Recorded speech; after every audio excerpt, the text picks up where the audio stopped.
Hello everyone, welcome back to the official channel of IMU International. The IELTS listening test, you'll hear 4 recordings, and you have to answer 40 questions. Remember, you only hear the audio once. Let's get started. You will hear a phone conversation between 2 people, Kathy and John. John is hoping to volunteer at a retirement home.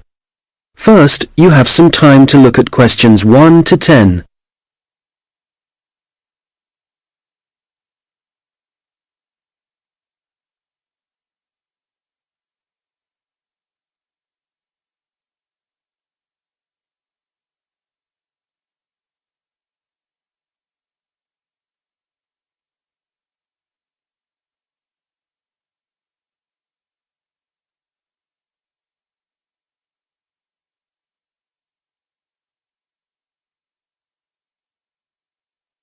Hello, Hillary Lodge Retirement Home, Kathy speaking. Hello, my name's John Shepherd. Could I ask if you're the manager of the home? That's right. Oh, good. Hello, Kathy. A friend of mine is a volunteer at Hillary Lodge, and I'd like to help out too, if you need more people.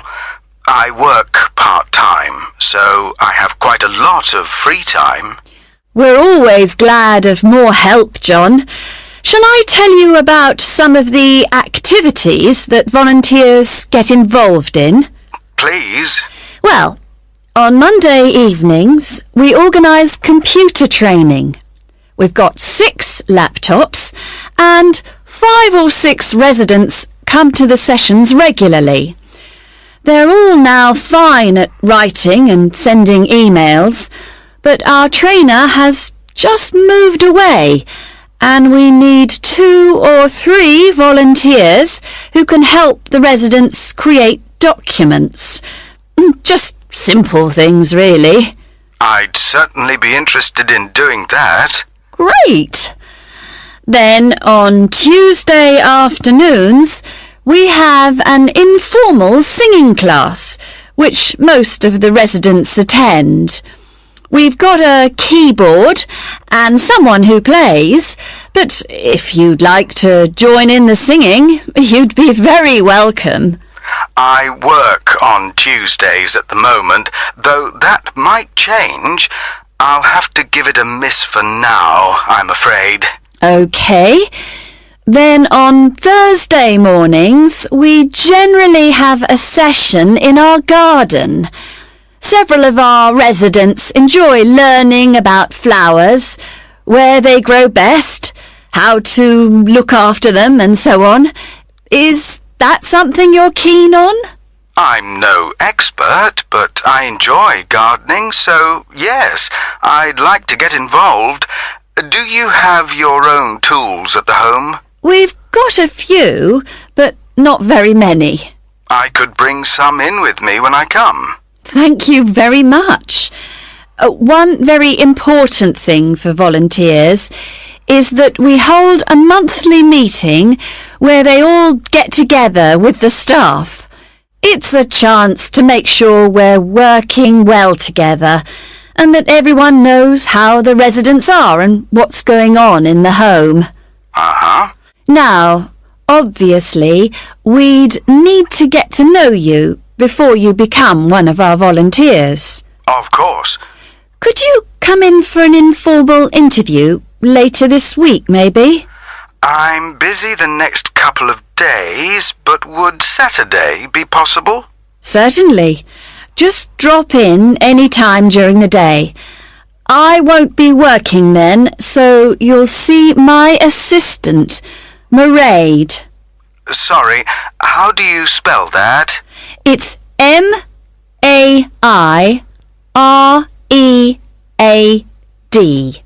Mairead. OK, got that. It's not a name I'm familiar with. Oh, it's an Irish name. She comes from Dublin. Right. And the road that Hillary Lodge is in is called Bridge Road, isn't it? That's right. Number 73. Fine. Oh, one other thing you might be interested in. We're holding a couple of open house days and still need a few volunteers if you're available. What are the dates? There's one on April the 9th and another on the 14th of May. They're both Saturdays and all-day events. I can certainly manage May the 14th. I've got another commitment on April the 9th, though. That would be a great help. We're having several guest entertainers, singers, a brass band and so on, and we're expecting a lot of visitors. So one possibility is to help look after the entertainers. Or you could spend an hour or so organising people as they arrive, and then just be part of the team, making sure everything's going smoothly. Well, shall I show people where they can park? Lovely. Thank you. One reason for holding the open house days is to get publicity for Hillary Lodge locally. So you may find you have someone from a newspaper wanting to interview you. They'll want to find out from 2 or 3 people why they volunteer to help at the home. We're trying to get a TV station to come too, but they don't seem very interested. I don't mind being interviewed. Good. Well, if you come in for a chat, as we arranged, we'll take it from there. Thank you very much for calling. My pleasure. Goodbye. Bye. That is the end of section 1. You now have half a minute to check your answers.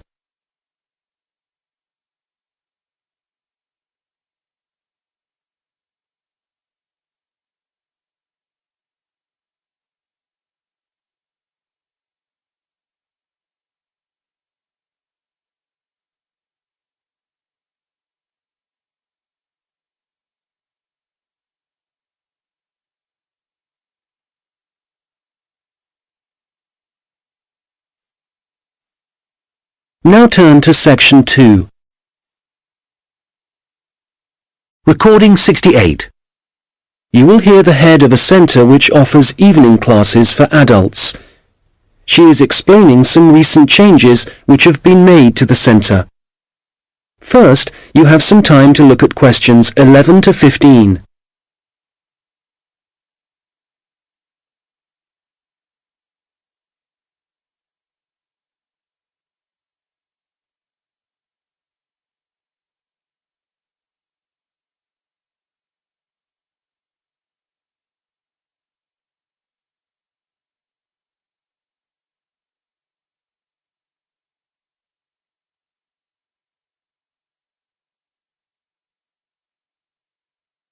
Hello.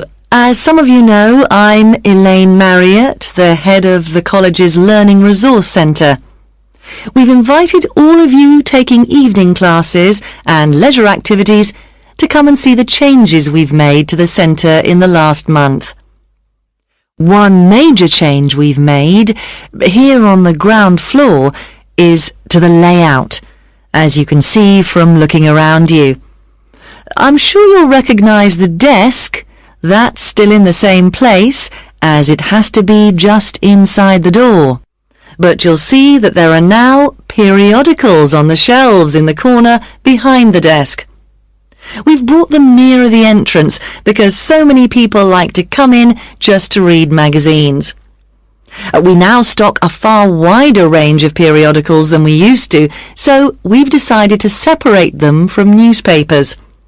This means the newspapers are now just the other side of the stairs, near the study area. Now, another thing is that we've brought the computers downstairs. People used to complain about having to go upstairs to use them. So they're now at the far side of the building on the right, in the corner overlooking the car park.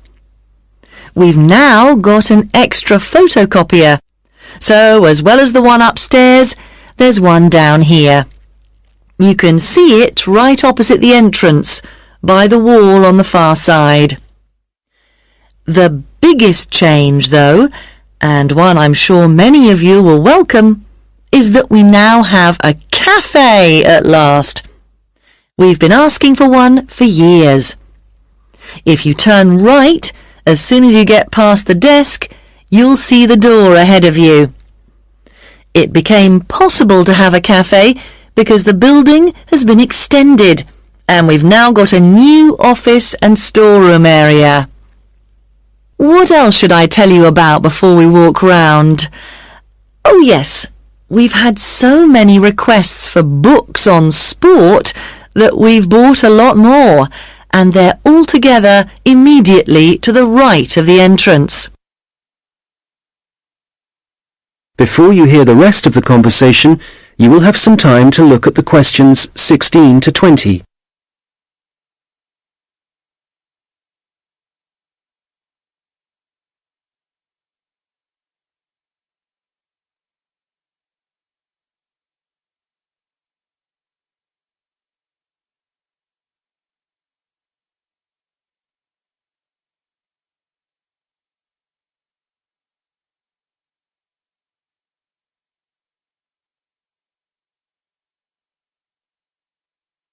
Now listen and answer questions 16 to 20. OK, that's enough on the new layout. We'll walk round in a moment, but before we do, something about the people who are here to help you. Of course, all the staff will do their best to answer your questions, but now we're each going to specialise in certain areas. So, if you ask a staff member about something and they don't think they can help you enough, they'll direct you to our specialist. Jenny Reed is the person to see if there are any films you'd like us to stock, as she's taken over responsibility for purchasing those. I'd better warn you that our budget is limited, so I'm afraid we can't promise to buy everything you ask for. Phil Penshurst can help you to improve your writing if you need to produce reports for your course. You can book a half-hour session with Phil to start with. Then, if you want more help, he'll arrange follow-up sessions with you. I must mention Tom Salisbury. Many people are interested in doing research or just reading about this region. The people, occupations, changes over the years and so on. Tom is a specialist in this particular field, so if you want any help, he can point you in the right direction. We've got a large collection of relevant documents, from old maps to studies of the wildlife. We have a new member of staff, Saeed Akhtar. I'm sure you'll meet him soon and will find him very helpful. If you're unemployed and want some advice on the practical aspects of looking for a job, Saeed is the person to talk to. He's also written a very useful book on the subject, which of course we've got on our shelves. Many of you will know Shilpa Desai, who's been working here for about 5 years. Shilpa now has the additional responsibility of giving information and advice on anything to do with housing, such as finding out what's available or whether you're eligible for financial help. Right, well, that's quite enough from me, so let's walk round the library. That is the end of section 2. You now have half a minute to check your answers.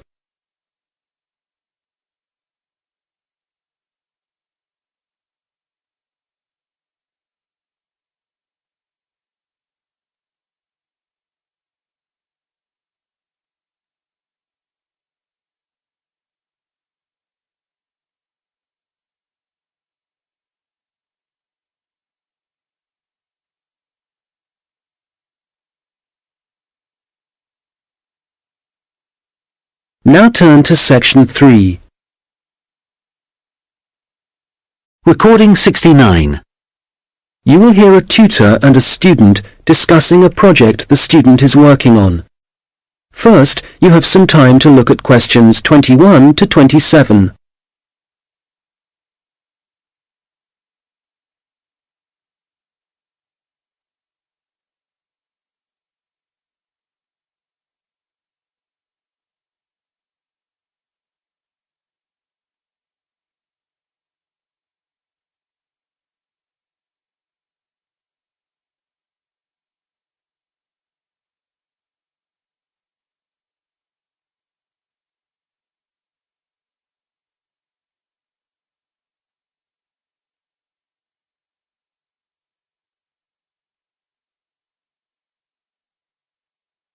Right, Stuart. Well, I've read your draft report on your work placement at the Central Museum Association. Sounds as if you had an interesting time. So you ended up making a film for them? Yeah, it was a film to train the employees in different museums in the techniques they should use for labelling ancient objects without damaging them. Some of them are really fragile. Okay. So, in your report, you go through the main stages in making the film. Let's discuss that in a little more detail. You had to find a location, somewhere to shoot the film. That took quite a few days because I had to look at different museums all over the country, but I'd allowed time for it. And even though it was the middle of winter, there wasn't any snow, so I didn't have any transport problems. Right. Did you have to decide what equipment you'd need for the filming? Yes, I think they were quite surprised at how well I managed that. It was just the luck of the draw, actually. I'd done that project with you last year. Oh, on recording technology? So you knew a bit about it from that, right? Yeah. What I found really hard was actually writing the script. I had a deadline for that, but the association had to extend it. I couldn't have done it otherwise. Would it have helped if you'd had some training there? I think you're right. I probably needed that, yeah. Right. Now, from your draft report, it sounds as if you had one or two problems deciding who was going to actually appear in the video. The casting, yeah. I'd expected that the people who worked for the association would be really keen on taking part. But they weren't? The thing was, they were all so busy. And it did mean some of them had to travel. But Janice King, who I was reporting to for the project, she was great. She arranged for people to have time off and for their work to be covered, so that was a big help for me. Right. And it sounds like the filming itself went well. I gather you found a company who provided an online introduction to the techniques. Yeah, it was really informative and very user-friendly. I learned a lot from it. And then the editing? For that, the association put me in touch with someone who works for one of the big movie companies, and I went down to the studio and sat with him in front of his computer for a day, learning how to cut and paste and deal with the soundtrack and so on. So was that all? No, I didn't include this in my draft report, but I had to design the cover for the DVD as well, the lettering and everything. Have you done any of that sort of design work before? No, but I did a rough draft and then talked it through with a couple of my mates, and they gave me some more ideas. And when I'd finished it, I showed it to the people who worked at the association, and they really liked it. Excellent.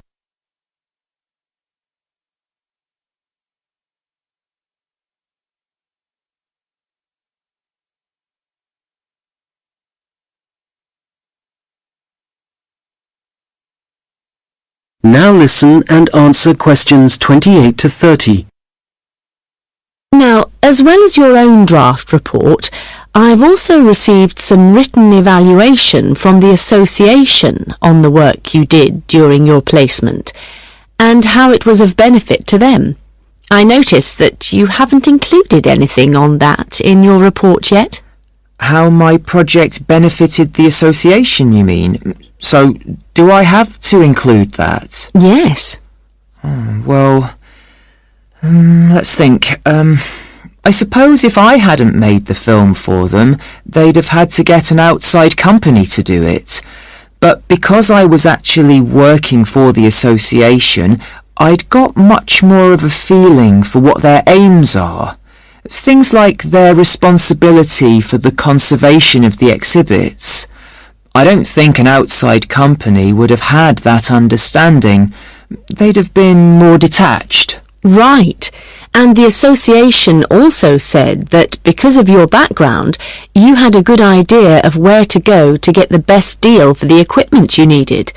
They said the saving in expense made it worthwhile, even though sourcing it took quite a bit of time. Yes, that's true.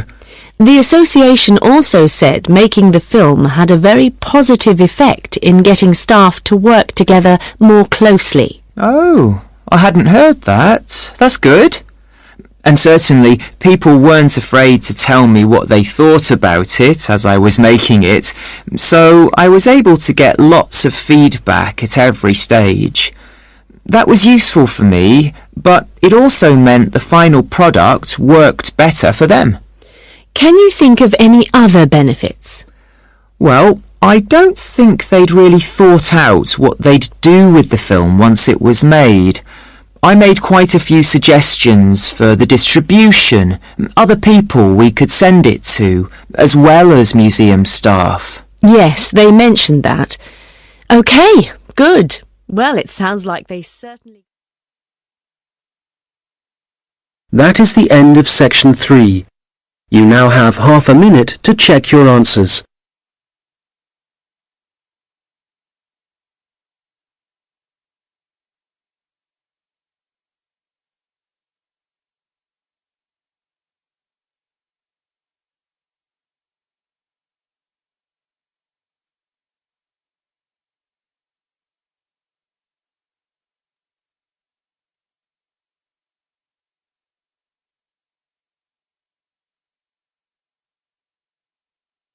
Now turn to section 4. Recording 70. You will hear a lecture about a species of bird called the New Caledonian crow. First, you have some time to look at questions 31 to 40.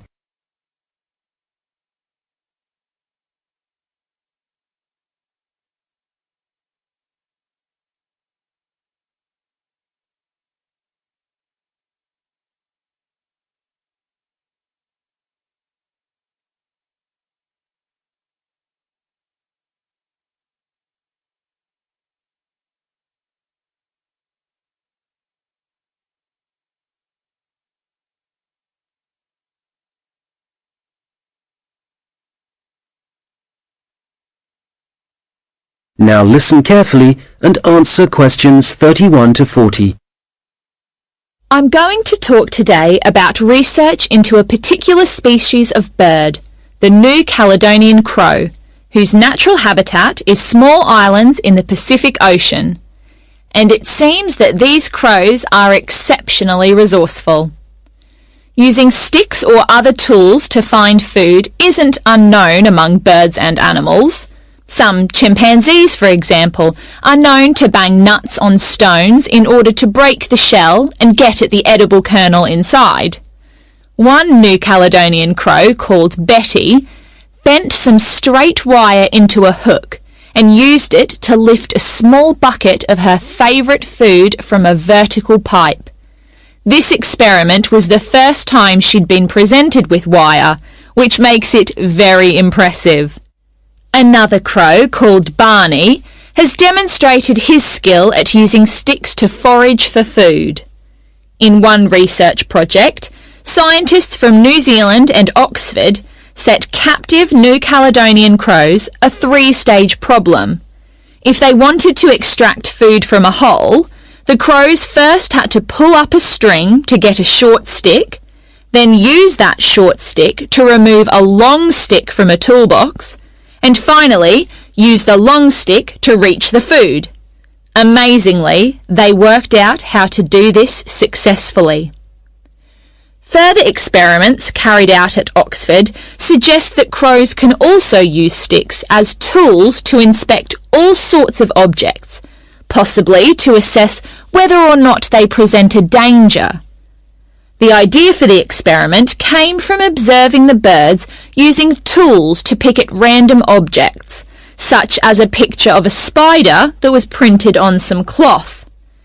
In this research, 5 pairs of crows, including Barney, underwent tests to see how they would react to a variety of objects, which were carefully chosen so the birds wouldn't be tempted to view them as a possible source of food. As a further precaution, all the crows had been fed beforehand. On 8 occasions, a bird's first contact was by using a tool. In all 3 trials, Barney began by using a stick for inspection. One involved a rubber snake. First he approached it, but didn't touch it, then retreated to pick up a stick. He then prodded it with the stick. After some more investigation, he discarded the stick and carried on pecking at the snake more confidently, apparently convinced that it wouldn't move. In other experiments, 2 different birds, called Pierre and Corbeau, also made a first approach with tools on 3 separate occasions. Pierre used a short piece of wood chip to touch a light which was flashing, and Corbeau was seen prodding a metal toad with a stick. Significantly, the crows tended to use the sticks only to make their first contact with the object. Subsequently, they either ignored the object or dropped the tool and pecked at the object, which is very different from using the tool to get access to food.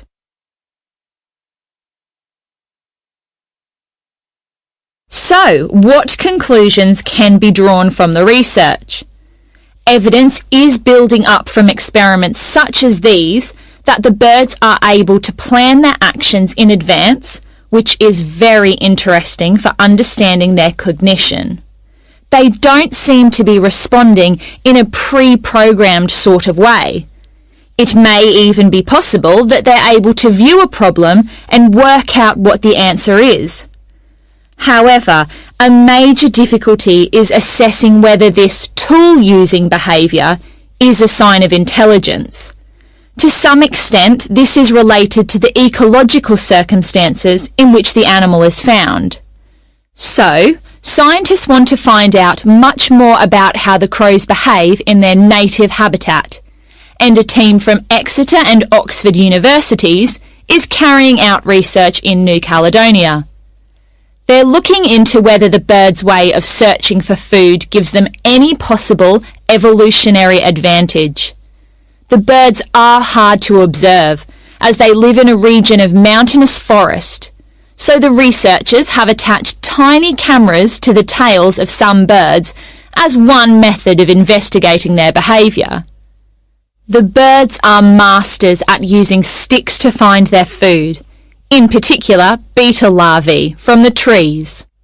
It's possible that the birds can derive so much energy from these grubs that they only need to eat a few each day. This would mean that they wouldn't have to spend most of their waking time searching for food, as most animals do. The beetle larvae have a distinct chemical makeup, which can be traced through the feathers and blood of birds that eat them. Scientists have collected samples from crows in order to estimate the proportion of larvae in their diet. They should then be able to gauge the extent to which individual birds depend on using sticks to feed themselves. We have learnt a great deal about the ability of New Caledonian crows to use tools, and some very interesting research is being carried out into them. That concludes today's IELTS listening mock test. How did you perform? Compare your answers with the key provided to see your estimated band score. If you're ready to take your preparation to the next level, join us at IMU International. From intensive IELTS workshops to free student visa consultancy,